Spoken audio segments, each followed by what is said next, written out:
हाय हाय, अब मैं क्या करूंगी। उठो राहुल के पापा, ऐसे कैसे जा सकते हो हमें छोड़कर।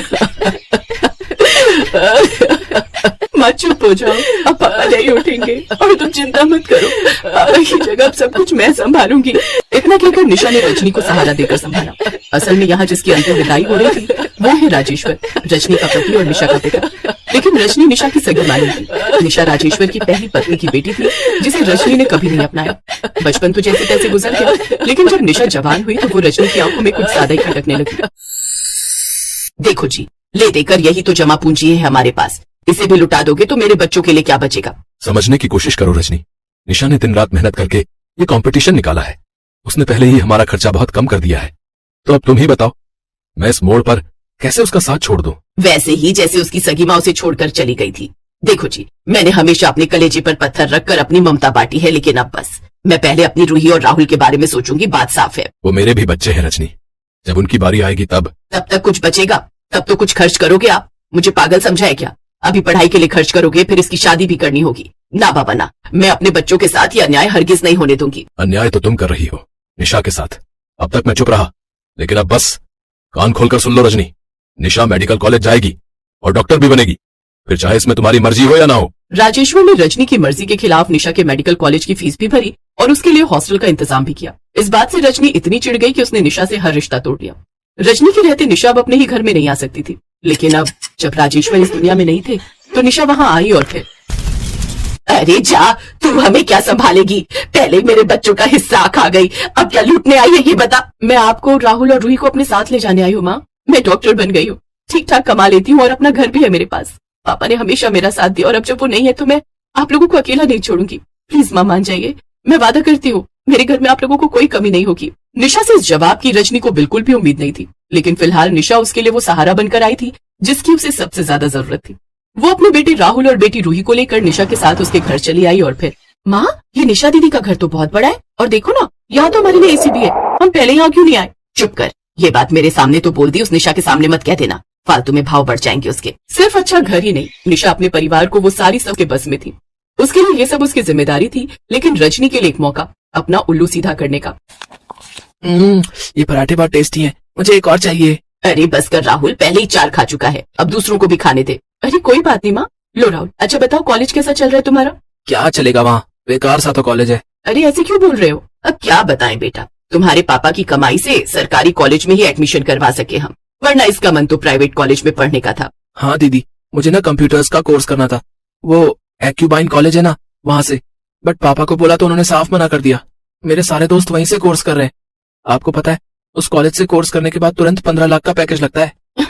सबका नहीं लगता, बस जो मेहनती होते हैं उन्हीं को प्लेसमेंट मिलती है। खैर तुम्हारा इतना मन है तो मैं करती हूँ कुछ, तुम चिंता मत करो। सच में दीदी, थैंक यू सो मच। कोई बात नहीं। और रूही तुम क्या सोच रही हो?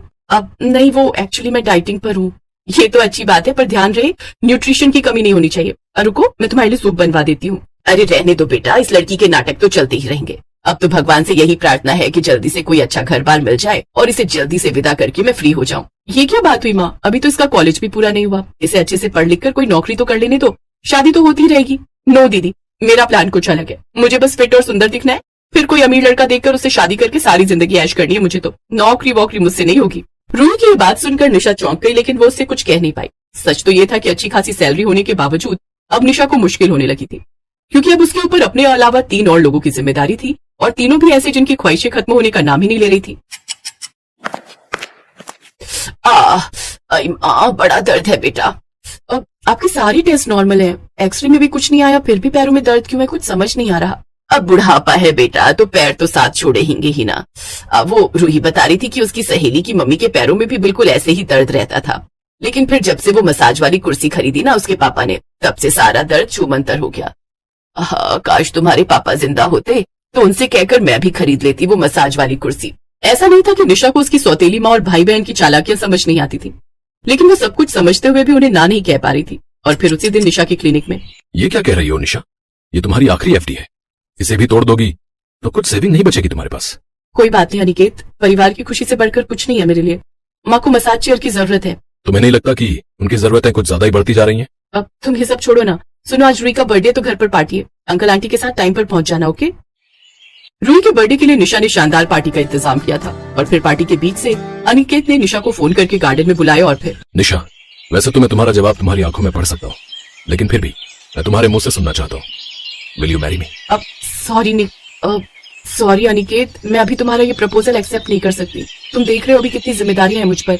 मुझे माँ का ख्याल रखना है, राहुल और रूही को सेटल करने के बारे में सोचना है। और तुम्हारे बारे में कौन सोचेगा? बस करो निशा, ये लोग सिर्फ तुम्हारा फायदा उठा रहे हैं, इन्हें तुमसे कोई लगाव नहीं है, ये तुम भी अच्छे से जानती हो। फिर क्यों खुद की खुशियों को बलि चढ़ा रही हो? देखो निशा, मेरे मम्मी पापा मुझ पर शादी का दबाव बना रहे हैं और उन्हें तुम बहुत पसंद हो। अब ठीक है, मुझे थोड़ा सा टाइम दो प्लीज, मैं माँ से बात करके तुम्हें बताती हूँ। निशा और अनिकेत की बातचीत पेड़ के पीछे छिपी रजनी और रूही सुन रही थी और फिर उन दोनों के वहां से जाते ही, माँ ये अनिकेत मुझे पसंद है, मालदार भी और हैंडसम भी, मुझे इसी से शादी करनी है। लड़का तो बढ़िया है, तो रुक मैं कुछ जुगाड़ लगाती हूँ। इसके बाद रजनी ने निशा को फौरन अपने कमरे में बुलाया और फिर, माँ अच्छा हुआ जो आपने मुझे बुला लिया, अब मुझे आपसे कुछ बात करनी थी। हाँ, पर पहले मेरी बात सुन। तेरा वो दोस्त है ना अनिकेत, वो रूही को बड़ा पसंद है, पगली कहीं, बड़ा शर्मा रही थी बताते हुए, और आज तो उसके मम्मी पापा भी आए हुए हैं यहाँ, तो जरा बात चला ना बेटी, रूही को ये घर मिल जाए तो गंगा नहा लूंगी मैं तो। पर माँ अनिकेत और मैं एक दूसरे को पसंद करते हैं, मैं इसी बारे में आपसे बात करना चाहती थी। हैं बेटा, तू तो बड़ी समझदार है और अच्छा कमाती भी है, तुझे तो कोई भी लड़का मिल जाएगा, और रूही को तो तू जानती है ना, अगर अनिकेत से उसकी शादी नहीं हुई तो पता नहीं क्या बवाल करेगी। रजनी की बात से निशा को गहरा धक्का लगा, वो बिना कुछ कहे वहां से चली गई और फिर पार्टी के बीच निशा स्टेज पर गई और माइक पर बोलना शुरू किया। हेलो लेडीज एंड जेंटलमैन, इस पार्टी में आने के लिए आप सभी का शुक्रिया। आज बहुत बड़ा दिन है, मेरी छोटी बहन रूही का बर्थडे है और इस खास दिन पर मैं आप लोगों को एक और सरप्राइज देना चाह रही हूँ। Aniket please come on stage. किसी को कुछ समझ नहीं आ रहा था कि निशा क्या करने वाली थी, लेकिन रजनी समझ गई थी कि उसने निशा को फिर से अपनी बातों से बेवकूफ बना दिया है और वो स्टेज से रूही और अनिकेत के रिश्ते की बात अनाउंस करने वाली है। और फिर गाइस, डॉक्टर अनिकेत को तो आप सब जानते ही हैं, लेकिन अब ये जान लीजिए कि अब से ये सिंगल नहीं है, आज इनकी एंगेजमेंट है मेरे साथ। बस अगर ये हाँ कर दे तो। So Aniket, will you marry me? Nisha ने जो किया उसकी उम्मीद किसी को नहीं थी, खुद अनिकेत को भी नहीं। उसने फौरन निशा का हाथ पकड़ा और उसे रिंग पहना दी। फिर दोनों एक दूसरे के गले लगे और वहां मौजूद सब लोग तालियां बजाने लगे, सिवाय रूही, रजनी और राहुल के। फिर कुछ देर बाद, दिखा ही दिया ना तूने अपना असली रंग, सौतेली है तो सौतेली ही रहेगी।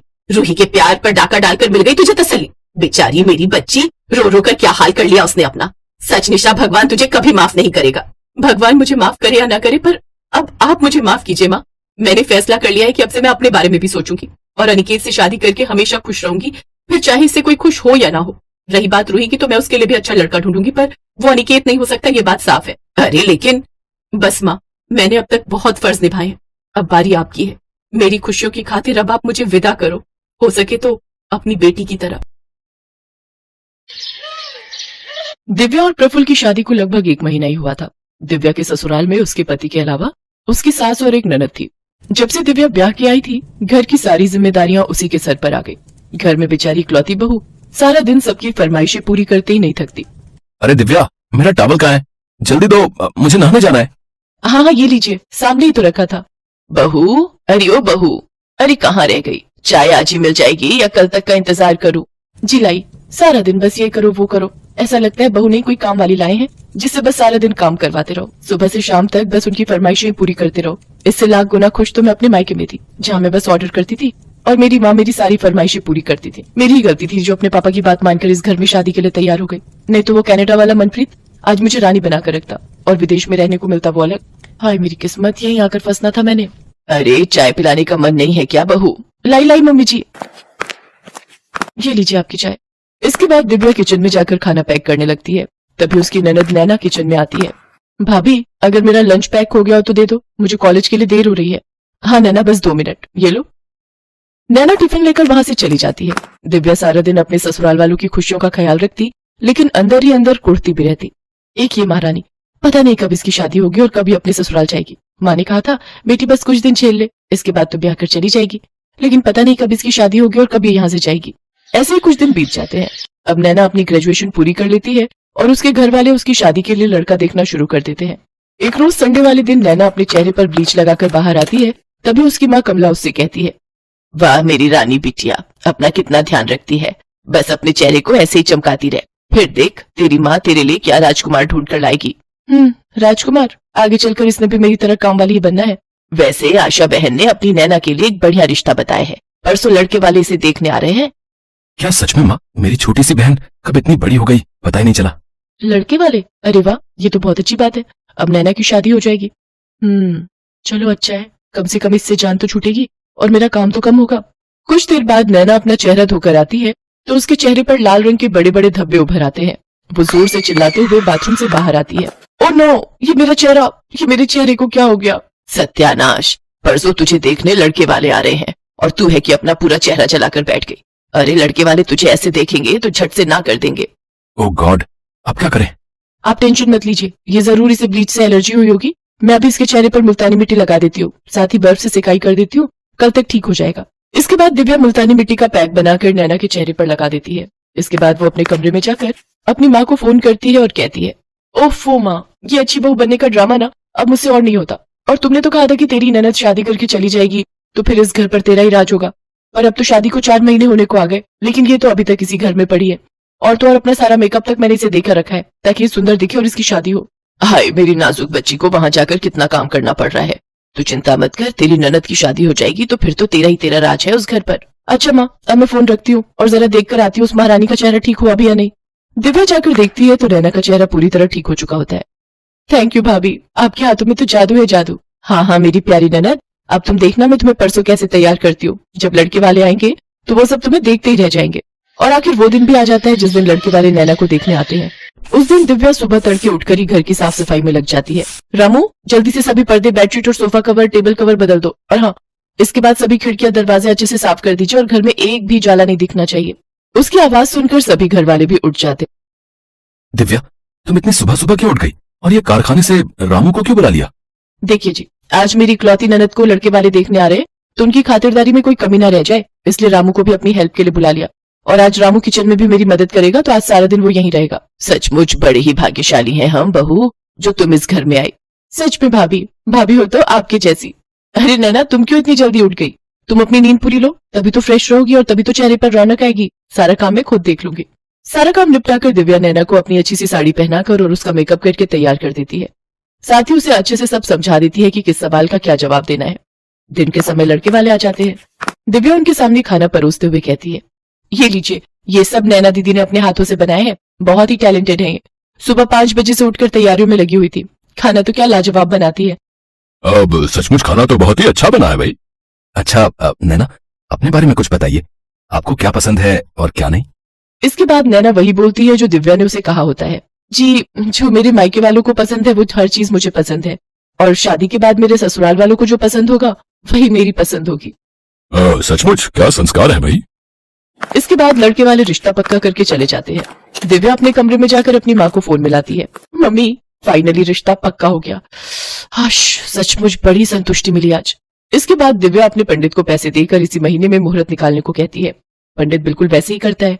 इसके बाद तो दिव्या की खुशी का ठिकाना नहीं रहता और वो खुशी खुशी सारी जिम्मेदारी अपने ऊपर ले लेती है। नैना के लिए शॉपिंग से लेकर उसके पार्लर तक, मेहंदी वाले से लेकर डीजे वाले तक, सबका इंतजाम वो कर लेती है। दिव्या उस दिन बहुत खुश थी। वो हर जगह अपनी ननद के साथ थी। अगली सुबह नैना की विदाई हो जाती है। नैना की शादी के 2 दिन बाद दिव्या काफी उदास अपने कमरे में बैठी थी। तब उसका पति प्रफुल्ल उससे कहता है, क्या हुआ दिव्या, तुम इतनी उदास क्यों हो? प्रफुल्ल, मैं हमेशा सोचती थी कि नैना जल्दी से ब्याह कर अपने ससुराल चली जाए, लेकिन अब जब वो चली गई तो उसके बिना ये घर कितना खाली हो गया। ऐसा लग रहा है मानो मुझसे मेरी बहन बिछड़ गई हो। इसके बाद प्रफुल्ल हंसते हुए उसे गले लगा लेता है। वो कहते हैं ना कि किसी की अहमियत उसके जाने के बाद ही पता चलती है। दिव्या के साथ भी कुछ ऐसा ही हुआ। नैना की शादी के बाद उसे अपनी ननद की अहमियत समझ में आई।